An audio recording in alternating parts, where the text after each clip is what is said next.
Hello again, everyone. Hopefully, you're coming from watching the first part of this section and watching that video. If you haven't, definitely watch that. It's pretty quick. So, anyway, we're gonna get right into the next part, which is this is still 8-3, adding and subtracting rational expressions. But this part in this video is focused on when you have denominators that are not equal, because that is going to definitely take more work, and it's a little bit obviously a little bit more challenging just to figure out, how to get the right answer. And again, the whole point of this chapter is to relate it as much as possible to fractions. And so what I have here first is just a quick reminder of a quick sidebar and reminder of when you do add fractions without the same denominator, what you do. And it's not that bad with just numbers, right? So you can use the same skills when we get to the rational expressions. But let's, for example, let's do 1/2 plus 2/3. This you can't add right away. Sorry. This you can't add right away, of course, because 2 and 3 are not the same. And so what we have to do is find the least common multiple, right? The LCM here. So that's basically the whole lesson, right? Just finding the LCM. But you'll see with variables, it just gets a little bit more tricky. But with regular numbers, you can just find the least common multiple by doing in your head or just multiplying the two numbers. With 2 and 3, of course, the least common multiple is 6, and so what you do is you change each fraction to be a fraction over 6 instead of what they originally have. And so if I change 1/2 to be a fraction with denominator 6, I have to multiply the top and bottom by 3.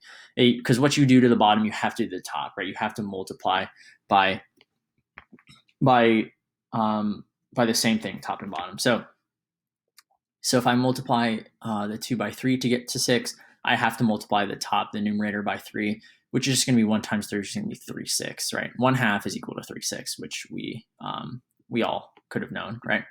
But anyway, that's just the math to get there. And then the 2/3 needs to convert itself also. So to get the denominator to 6, we multiply the 3 by 2, which means we have to multiply the top by 2. And 2 times 2 is 4. So the 2/3 becomes 4/6, and the 1/2 becomes 3/6. And so we can continue with our addition problem. Instead, we're going to write it as 3/6 plus 4/6. And of course, in this case, we know how to do this, right? The denominators are the same. So 3 plus 4 is 7. So the final answer is 7/6, 7/6. So that's just a quick sidebar. And hopefully you can use that to help you do the rest of this. So here we go, how to find the LCM. So now we're going to do rational expressions, right, or polynomials. So in this first example, I'm not going to worry about the numerator. That's why I wrote question marks here. Let's not worry about what the numerator is. It doesn't really matter right now. The step one is you have to factor if needed, right? So, with rational expressions, you're always going to have polynomials, and sometimes those polynomials can be factored. So if they can be factored, then do that first. In this case, they can't be factored, right? These are just this is just one term, so we can't factor these two things, so we're good to go. And basically, step 2, in short, is just to combine all the ingredients to get the LCM. And by ingredients, I mean what parts to these denominators do you need to get everything to be equal, right? You want all the ingredients to match. If you look at it quickly right here, right, I've got 2 and 3, which is very similar to the example we just did. So you got 2 and 3. So obviously we're going to have to change that to a number, change those two numbers to another number that they have in common. I've got x cubed and x to the 5th. So x to the 3rd and x to the 5th. So right now, these ingredients here for x need to be combined a little bit. So one of them needs to change a little bit. So if I have x to the 5th here, I need to get this x to the 3rd to become x to the 5th. So this side is lacking, right? It's kind of like a balance or a scale. You want to change things so that they're equal, and because some parts, one side might be missing some parts, and the other side might be missing another part. And so with y, I have y to the fourth here. So I have 4 y's here and only 3 here. So obviously this side is going to need an extra y to get up to where this side is. So I try to separate all that out here in the notes. So I've got, if we just look at the ingredients, one by one, we've got 2x to the third, y to the fourth on one side, 3x to the fifth, and y to the third on the other side. So if we look at let's deal with the numbers first, right? So 2 and 3, obviously we need to make that 6. So the least common multiple of 2 and 3 is 6. So we're going to have to change both sides no matter what, because the 2 needs to become a 6 and the 3 needs to become a 6. Now the least common multiple of x to the third and x to the fifth is just the highest one, which is, like I said, x to the fifth. So we just need to get x to the fifth. So this side already has x to the fifth. This side is going to need more x's to get up there, right? And then the least common multiple of y to the fourth and y to the third is, again, the highest one, which is just y to the fourth, which we have on this side. So this side right here is going to need an extra y to get up to 4 y's, right?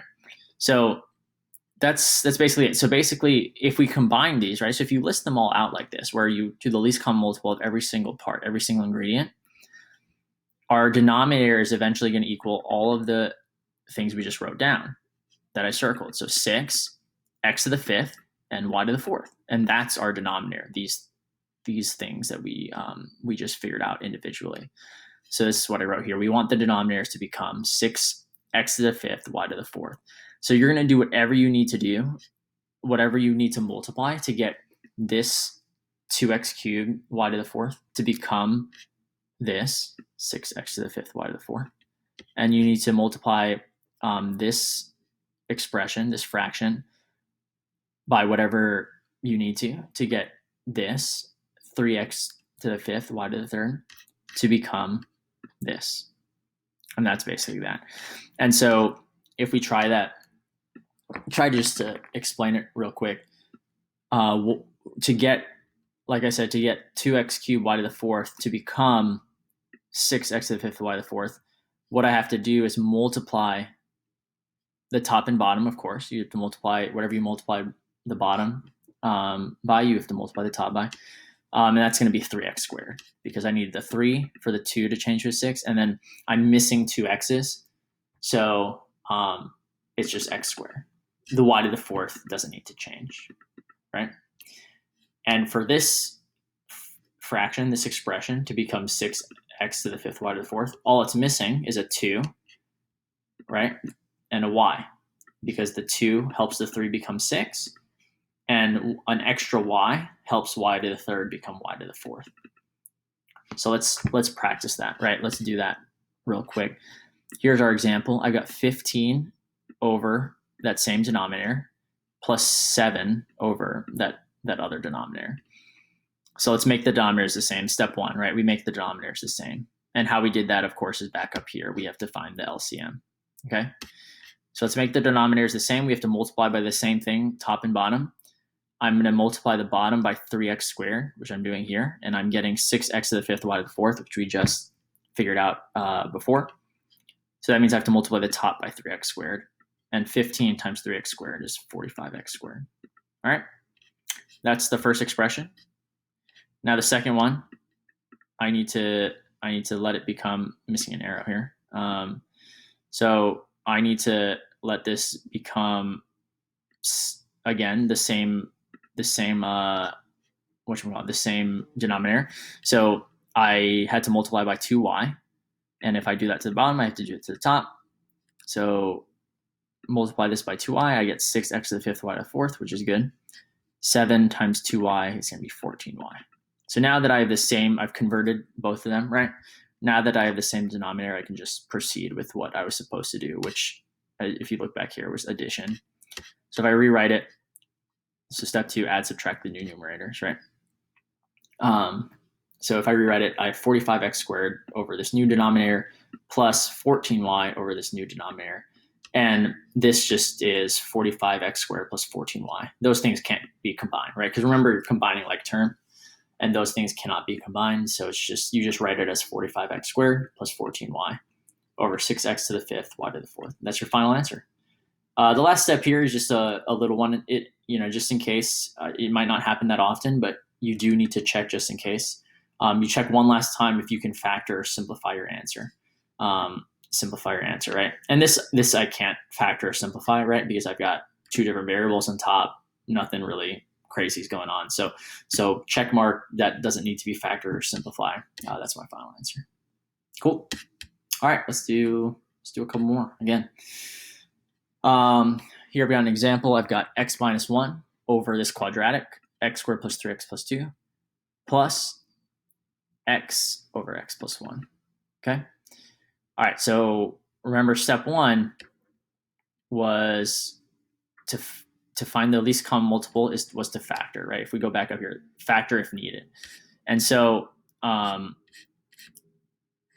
these denominators are obviously not the same, so we need to make them the same. And to make them the same, we do need to find the least common multiple, which, again, the first step is to factor if we need to. And this does need to be factored. So let's factor it. Okay, so this is just x plus 2 and x plus 1 because I have to find two numbers that multiply to 2 and add to 3. So it factors to x minus 1. We're just rewriting everything. X minus 1 over x plus 2, x plus 1. And then plus x over x plus 1. We didn't need to change this. Now we're looking at, okay, now we need to make the denominators the same. Well, what is missing from either side? This, as you can see here, like this is really close, right? Because I've got x plus 1 here, right? I've got x plus 1 here, which is really close to this side. The only thing that's missing is this x plus 2 part. So what that means is, like I wrote here, this denominator just needs x plus 2. So that means if I multiply just this side, this fraction, by x plus 2 over x plus 2, the denominators are going to match because I already have this piece, right? So it's like, again, it's like that balance or that scale of missing pieces and ingredients. The only missing ingredient was on this side, and the only thing it was missing was an x plus 2. So I did that here, where I've got just rewriting this fraction plus, and now I'm going to multiply x over x plus 1 by x plus 2 over x plus 2. And if we do that, right, rewriting this again, plus x times x plus 2 is x squared plus 2x. So I wrote that here. And then we can just leave x plus 1 times x plus 2 as x plus 1 times x plus 2. No need to multiply that out if you don't want to. And then obviously the denominators match, so now we can add as normal. And we're going to combine like terms as always. So I rewrote every single step here, x minus 1 plus, in parentheses just in case, x squared plus 2x over our new denominator, which was x plus 2 times x plus 1. And if we combine like terms, we have x plus, it can combine with the 2x, so we'll get 3x. The x squared can't combine with anything, and the negative 1 can't combine with anything. So I've got x squared plus 3x minus 1 over our new denominator that we had. And we check one last time, can this be simplified? No, it can't. The top can't be factored, so it can't be simplified. So that's your final answer. So notice here how only one of these expressions had to change, right? Only one of these had to change. So only one of the numerators changed. The denominator we needed was already here in this second expression. So let me get rid of this real quick. So the denominator we needed was already right in front of us. We just needed to change one of the fractions to get the denominator that we already had, which is nice. So just notice little things like that. All right, I think this is the last example. Yeah, okay, last example. Do a subtraction problem. So 2x squared minus 16 over x squared minus 4 minus x plus 4 over x plus 2. Again, these denominators do not match. We got to get them to match. As we see here, this can be factored. It's a difference of squares. So we're going to factor that first to see what we get and see if this, if we can find like commonality, right? The least common multiple. X squared minus 4 becomes x plus 2 times x minus 2. And then I'm just going to rewrite this. As you can see here, we have this x plus 2 and we have this x plus 2. So now again, this side here is the only one that's missing something, okay? Because this side, this is so close, right? All I'm missing is the x minus 2 part. So I'm just going to multiply this side by x minus 2 because this side happened to have every ingredient we needed. This was the LCM that we needed, right? So I'm going to do that here. I'm rewriting this fraction, 2x squared minus 16 over that denominator we want. And now I'm multiplying x plus 4 over x plus 2 times x minus 2, x minus 2. So I'm just adding x minus 2 on top and bottom. Now, I said before, right, the denominators you don't have to multiply out necessarily. But the numerators I do have to multiply out just because those are the ones that I'm going to combine, right? The denominators don't change. So this we don't have to really multiply back out. But the numerators will change and we have to combine like terms. So, and we have to simplify it. So I will have to multiply and FOIL these two things out to see what happens. And so that's the next step. Rewriting this again, minus, and then x plus 4 times x minus 2 is x squared plus 2x minus 8. And now I'm ready to combine, right? I've got my denominators matching. I've got everything written out here, everything written out on this side. And now let's combine like terms. 2x squared minus 16 minus, and I put everything in parentheses just so I could be thorough. So now I distribute the subtraction, the minus sign. So I have 2x squared minus 16 minus x squared minus 2x plus 8, okay? Combine like terms, 2x squared minus x squared is going to leave me with 1x squared, which is down here. Negative 16 plus 8 is going to leave me with negative 8 down here. And the negative 2x doesn't combine with anything. So I rewrite that. And remember our last step, right? We have to check just in case things can be simplified further. Because now that everything is combined, that could have changed so much, right? And in fact, this can be factored, this numerator here. So that's what I starred here. The top can be factored. And you factor this, you need two numbers that multiply to negative 8 and add to negative 2, which are going to be negative 4 and positive 2.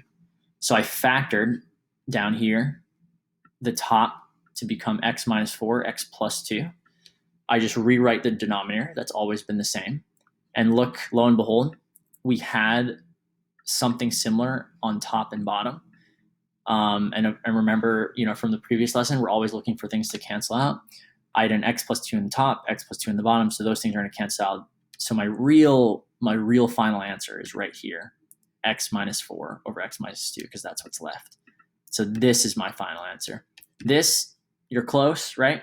This is close. You did everything correctly, except this is not the most simplified. So that is one little point shy from being fully correct. And so this is my final answer here. So that's it. So I'm sure that can seem like a lot. Just watch the video slowly if you need to, and replay, some of the parts. I also posted Khan Academy videos just to give you extra explanation. And I'll post these notes again, of course, so that you can look at them on your own time.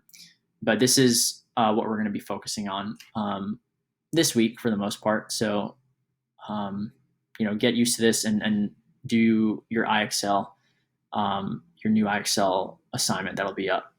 Let me know if you have any questions. Thanks.